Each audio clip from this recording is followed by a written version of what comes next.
오늘은 재미있는 이야기로 말씀을 한번 시작해 보려고 합니다.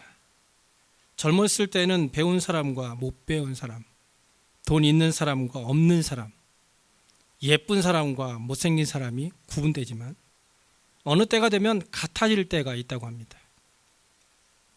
40대에는 부자나 가난한 사람이나 돈 하지만 둘 다 만족을 느끼지 못하기는 마찬가지라고 합니다. 50대가 되면 아이를 낳은 사람이나 안 낳은 사람이나 옛날에 입던 옷이 작아져서 못 입기는 마찬가지고, 60대가 되면 예쁜 사람이나 못생긴 사람이나 얼굴이 쭈그러들기는 마찬가지라고 합니다. 70대가 되면 배운 사람이나 못 배운 사람이나 다 시대에 뒤떨어지기는 마찬가지고, 80대가 되면 신랑 있는 사람이나 없는 사람이나 각방 쓰기는 마찬가지고. 너무 공감하시네요. 90대가 되면 꿈이 있었던 사람이나 없었던 사람이나 다 내일이 없기는 마찬가지라고 합니다.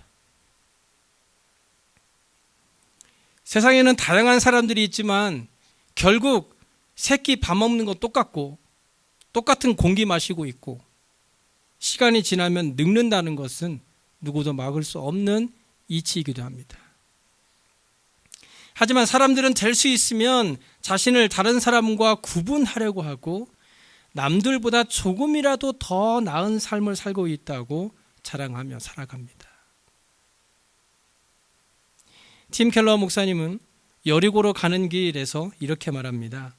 은혜의 복음은 그 은혜를 받은 자들에게 큰 영향을 미친다. 이들은 자격 없는 하나님의 원수인데도 자비를 받은 것을 아는 사람들이다. 그러므로 가장 자격 없고 까다로운 사람들에게도 사랑의 마음을 품어야 한다. 우리는 모두가 하나님의 은혜의 복음을 받은 사람들입니다.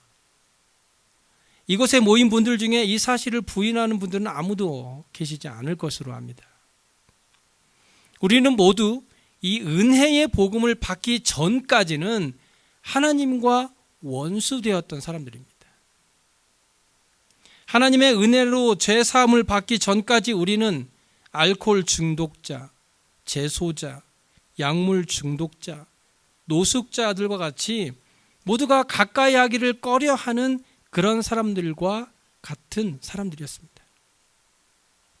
물론 겉으로 보기에는 그런 사람들과 같은 모습은 아니었을지라도 영적으로는 다를 바 없는 죄인이었다는 것입니다.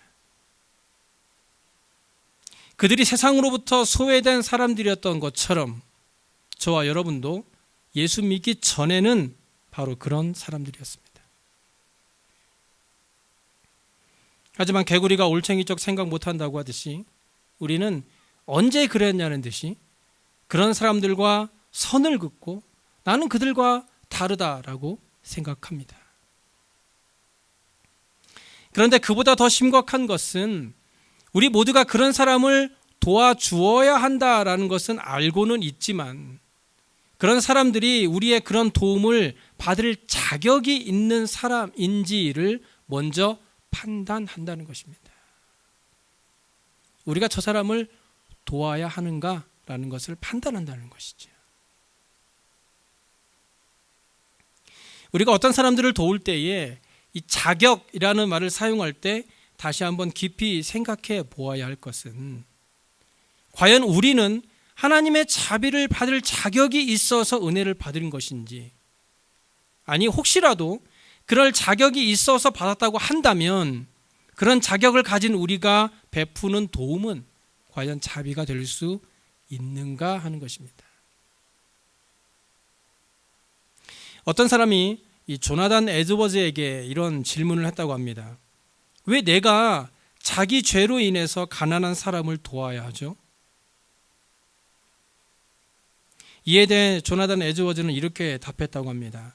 그들이 악한 태만과 방탕 때문에 그렇게 가난하게 됐다고 해도 계속해서 그런 것에 빠져 있지 않는 한 그들을 구조할 의무가 우리에게 면제되지는 않는다. 무슨 말입니까? 어떤 사람이 스스로 방탕하게 살다가 가난하게 되어 홈리스가 되었다 해도 그가 계속해서 그렇게 방탕한 삶을 살고 있지 않는다면 우리는 당연히 그를 도와야 한다는 것입니다. 왜냐하면 예수 그리스도께서는 우리를 사랑하사 불쌍히 여기셔서 우리의 어리석음과 악함으로 자초한 욕망과 비참함으로부터 우리를 구하려고 목숨을 버리셨기 때문입니다. 이런 그리스도의 은혜를 아는 그리스도인이라면 우리가 정해놓은 소위 자격 없는 가난한 사람들도 마땅히 도와주어야 한다는 것입니다. 왜냐하면 예수님의 자비는 어떤 가치에 근거하고 있지 않기 때문이죠. 오히려 그 자비가 우리를 가치 있게 만드는 것입니다. 그렇기 때문에 우리가 누군가에게 자비를 베풀 때에는 어떤 일정한 수준의 자격을 갖춘 사람에게만 자비를 베풀어서는 안 된다는 것입니다. 오늘 본문의 말씀은 이런 원리를 잘 설명해 주고 있습니다. 본문 35절에서 예수님은 원수를 사랑하라고 말씀하시죠. 그리고 이런 사랑은 반드시 행동으로 나타나야 된다고 구체적으로 말씀하고 있습니다. 오직 너희는 원수를 사랑하고 선대하며 아무것도 바라지 말고 꾸어주라고 말씀하며, 여러분의 원수를 사랑하고 선대하며 필요하다면 돈도 꾸어주라고 말씀합니다. 또 36절에 너희 아버지의 자비로우심 같이 너희도 자비로운 자가 되라고 말씀하고 있습니다. 생각해 보세요. 하나님은 전혀 감사할 줄도 모르고 악한 일만 하는 사람들에게도 자비를 베푸십니다. 그것은 우리가 예수 믿기 전에 그런 사람이었음에도 불구하고 여전히 우리가 하나님의 은혜를 받고 있었다는 것을 생각해 볼 때 알 수 있는 것이지요. 그렇기 때문에 우리도 하나님과 같이 그런 자비를 베푼다면 하나님의 마음을 소유한 그리스도인들이 되는 것입니다. 이런 하나님의 마음은 마태복음 18장 21절 이하에 나오는 어느 빚진 종의 이야기에 잘 나타나 있습니다. 어떤 사람이 주인에게 10,000달란트의 빚을 졌습니다. 10,000달란트를 오늘날의 이 달러로 환산해 보니까 10 빌리언 달러 정도 됩니다. 10 밀리언 아니고 빌리언. 굉장히 많은 액수죠. 그런데 그는 그 10,000달란트를 갚을 능력이 없었어요. 그래서 그는 그의 주인에게 엎드려 절하며 그 빚을 탕감해 달라고 부탁하였습니다. 주인은 그 종을 불쌍히 여겨서 10 빌리언 달러를 탕감해 주었습니다. 그래, 안 갚아도 돼. 그런데 이 10,000달란트를 탕감받았던 종, 10 빌리언 달러를 없애짐을 받았던 그 종이 자기에게 100데나리온의 빚을 진 사람을 불러서 멱살을 잡으면서 100데나리온을 갚으라고 했습니다. 100데나리온은 오늘날로 약 10,000불 정도의 금액입니다. 그러니까 10 빌리언과 10,000불의 빚진 사람의 이야기인 것이죠. 그런데 이 100데나리온을 빚진 사람도 그 돈을 갚을 능력이 없어서 탕감해달라고 애원을 했어요. 이 사람은 그 100데나리온을 탕감해주지 않고 옥에 가둬버렸습니다. 예수님께서 말씀하신 이 비유는 금액을 중요하게 말씀하신 것이 아니라 그만큼 갚을 수 없는 무한정한 빚을 말씀하시고자 했던 것입니다. 그러니까 이 사람은 자기는 주인에게 셀 수 없을 정도의 어마어마한 빚을 탕감받았음에도 불구하고 그에 비하면 아주 얼마 되지 않은 돈을 빚진 사람의 빚은 용서하지 않는 사람이었던 것입니다. 이 소식을 들은 임금은 불같이 화를 내며 마태복음 18장 33절에 이렇게 말하죠. 내가 너를 불쌍히 여김과 같이 너도 내 동료를 불쌍히 여김이 마땅하지 아니하냐. 예수님께서 이 말씀을 하신, 이 비유의 말씀을 하신 목적은 무조건적인 용서의 원리를 가르치시기 위해서입니다.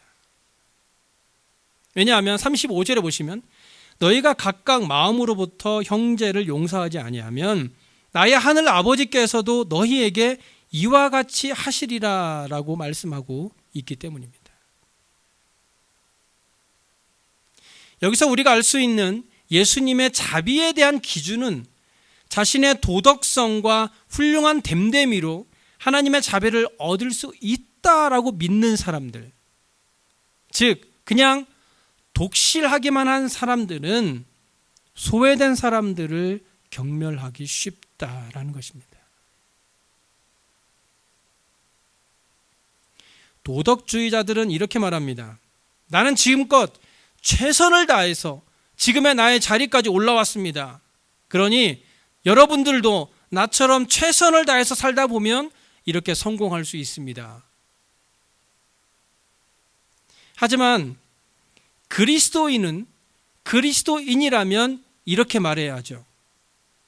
지금의 나는 순전히 하나님의 자비로 이루어졌습니다. 나는 다른 사람들과 하나도 다를 바 없습니다. 나의 나된 것은 오로지 주님의 은혜입니다.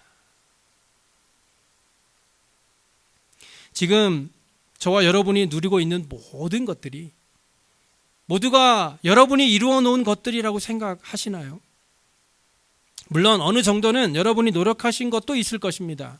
하지만 그 모든 것들 위에 하나님의 은혜가 아니더라도 그것을 다 이룰 수 있었을 것이라고 생각하신다면 그것은 큰 착각입니다. 우리가 믿는 자이거나 혹은 믿지 않을 때에 이루어 놓은 것이라 할지라도 모든 것은 하나님의 은혜 아래에서 이루어졌다라는 것을 우리는 반드시 기억해야 합니다. 하나님의 은혜가 아니면 결코 이룰 수 없었다라는 것을 인정해야 한다는 것입니다. 그래서 성경이 가르치고 있는 자비는 하나님의 은혜로 받은 것이라는 것을 깨달았다면 이제 그것을 나누라는 것입니다. 왜? 내 노력이 포함되어 있지 않고 다 하나님의 은혜니까 이제는 그것을 나누라는 것입니다.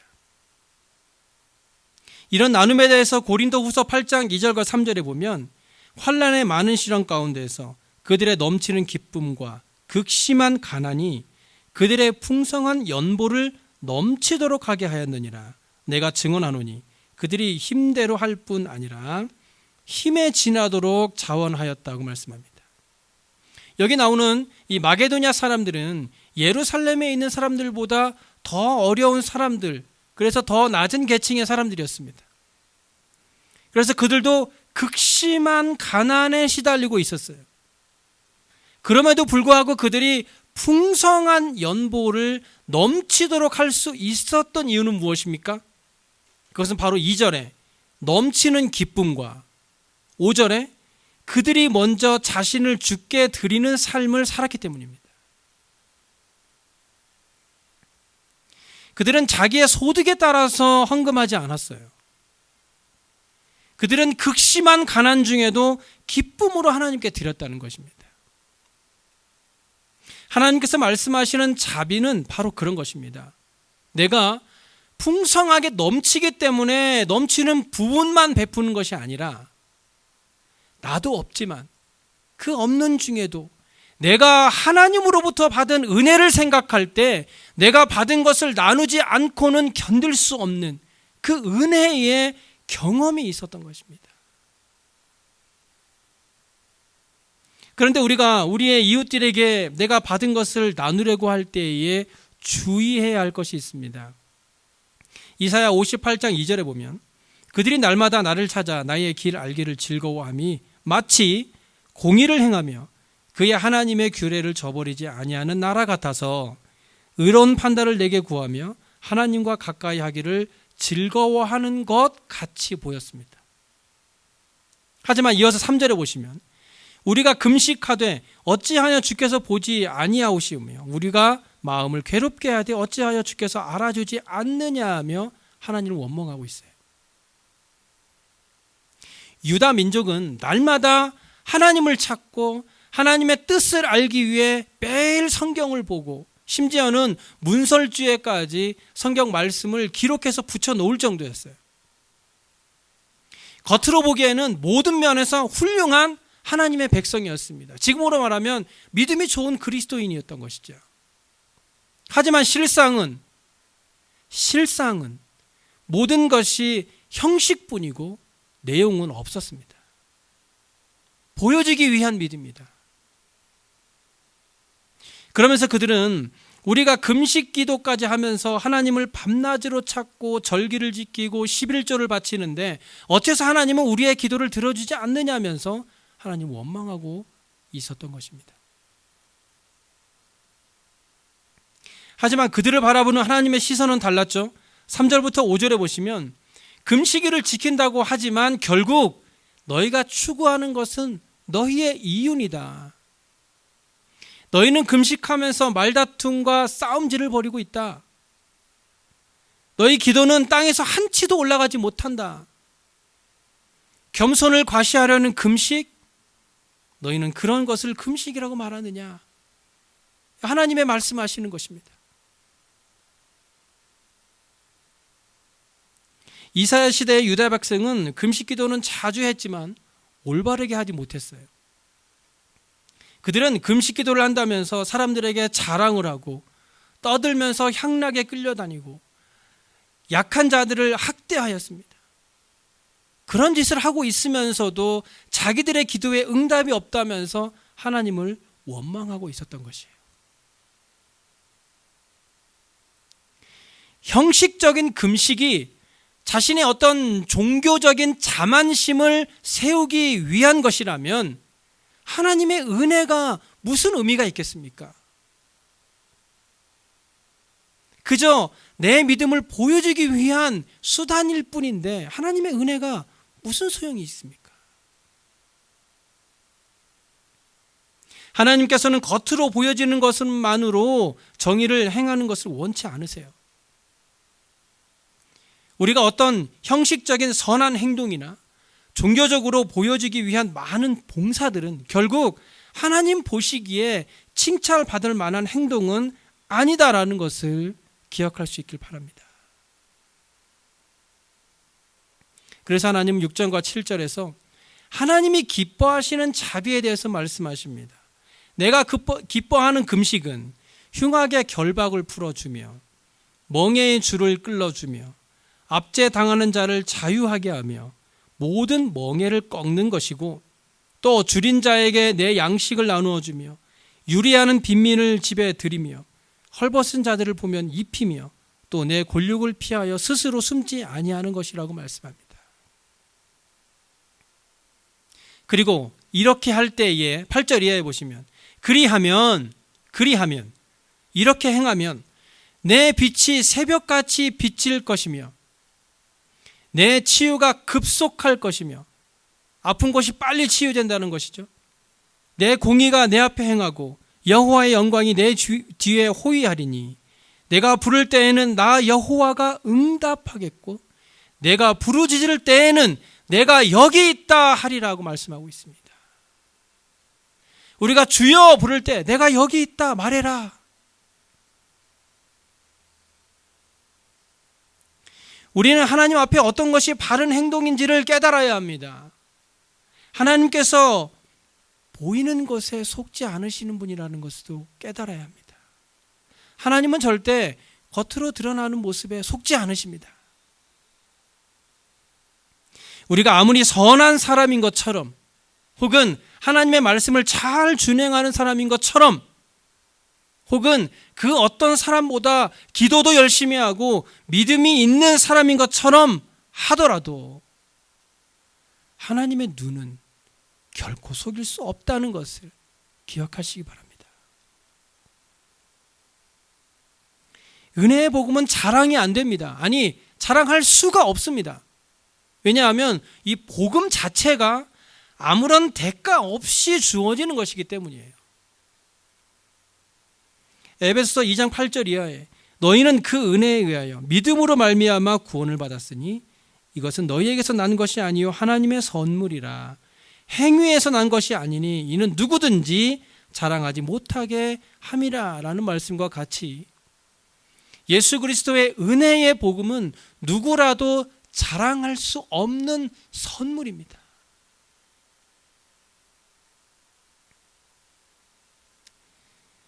지난 주일에 제가 어떤 집사님의 집을 방문하게 되었는데요.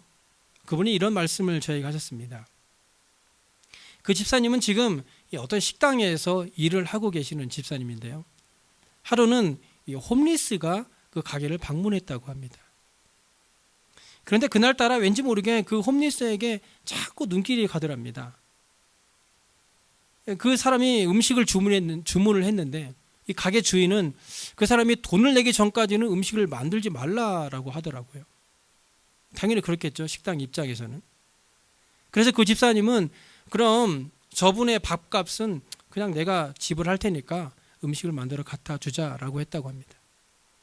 그래서 음식을 만들어서 그 홈리스에게 갖다 주었는데 그분이 그 음식을 먹지 않고 한참을 음식만 바라보고 앉아 있더랍니다.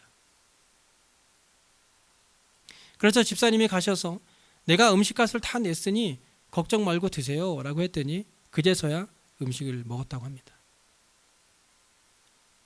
그리고 그 홈리스가 식당을 나서는데 그날따라 요즘 들어 가장 추웠던 날이라서 그냥 나가는 것이 마음에 걸려서 다시 주방으로 들어가서 그날 남편이 사주어서 처음 입었던 그 코트를 처음 입고 나왔대요.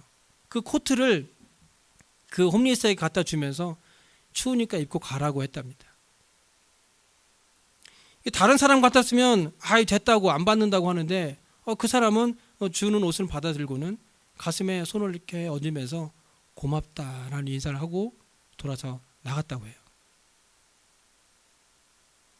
그리고 나서 돌아섰는데 혹시 이 코트 주머니에 내 차키나 뭐 다른 것 소지품이 있는지 확인을 못하고 그냥 주워가지고 이 주머니를 확인하기 위해서 다시 돌아서 홈리스를 찾아서 나섰는데 그 홈리스는 보이지 않았다고 해요. 어디서도 찾을 수 없었다고 합니다. 그 일을 집에 들어와서 남편에게 말했더니 남편이 눈물을 흘리면서 주님이 왔다 간 것 같아 라고 말했다는 간증을 듣게 되었습니다. 이것이 바로 예수님께서 이 마태복음 25장 38절 이하에서 말씀하신 거 아닙니까? 우리가 예수 그리스도의 사랑을 나눈다는 것은 세상 사람들이 전부 다 알도록 크게 누군가를 도와준다 그것도 될 수 있겠지만 꼭 그런 일만을 말하는 것은 아닙니다. 아주 작은 일이라도 그 영혼을 사랑하는 마음으로 베푸는 사랑에 그리스도의 사랑이 담겨져 있다면 그것으로 하나님께서는 우리의 마음의 중심을 보시는 것입니다. 예수님께서는 그의 은혜를 받을 자격이 하나도 없는 저와 여러분을 위해 십자가에 달려 죽으셨습니다. 우리가 가까이 가는 것조차 부담스러워하는 홈리스와 같이 죄로 인해 더럽고 냄새나는 우리의 모습일 때에도 우리 주님은 우리에게 오셔서 우리를 안으시고 우리를 품어주셨습니다. 이것이 바로 예수님이 우리를 사랑하시는 방법입니다. 하지만 우리는 지금 어떻습니까? 부자가 우리 교회에 나오는 것은 환영하면서 가난하고 소외된 사람들이 오는 것은 꺼리고 있는 우리의 모습은 아닙니까? 우리는 편견을 버려야 합니다. 화려한 겉모습만 보고 사람을 판단하며 하나님 앞에서 끝까지 자신의 모습을 포장하고 감추고 있지는 않는지 돌아보아야 한다는 것입니다. 우리는 하나님을 속일 수 있다고 생각하겠죠. 감출 수 있다고 생각하겠죠. 예수님은 죄인을 부르러 오셨습니다. 그렇기 때문에 저와 여러분이 지금 이곳에 있는 거예요. 저와 여러분도 죄인이기 때문에 예수님이 필요한 것이고 죄인이기 때문에 은혜의 복음으로 인하여 구원의 감격을 누리고 있는 것입니다. 우리는 내가 죄인인 것을 인정해야 합니다. 나도 죄인입니다. 나도 그들과 조금도 다를 바 없는 흉악한 죄인이라는 것을 인정해야 하는 것입니다. 나는 그들과 다른 사람이에요 라고 말하지 않는다는 거예요. 생각하지 않는다는 거예요. 우리가 내 자신을 죄인으로 인정하고 엎드려 하나님의 자비를 구할 때 하나님께서는 우리를 불쌍히 여기시고 은혜를 베풀어 주셔서 우리를 더 이상 죄 아래에서 허덕이는 자로 있게 하지 않으시고 우리를 불러 하나님의 아들이라 부르시고 우리의 손에 금가락지를 끼워주는 줄로 믿으시기 바랍니다. 그러므로 이제 우리는 우리가 받았던 그 은혜의 복음을 가까이는 베델교회 가족들에게 그리고 여러분의 이웃과 믿지 않는 많은 사람들에게 나누며 베풀 수 있는 삶이 되길 소망합니다. 우리도 선물로 받은 이 은혜의 복음을 주위에 어려움을 당하고 있는 많은 사람들에게 함께 나누어 주어서 그들의 생활도 행복해질 뿐만 아니라 그들의 영적인 삶도 하나님의 은혜로 인하여 기쁨이 가득 넘쳐나는 행복을 함께 누리는 저와 여러분의 삶이 되시길 간절히 소원합니다.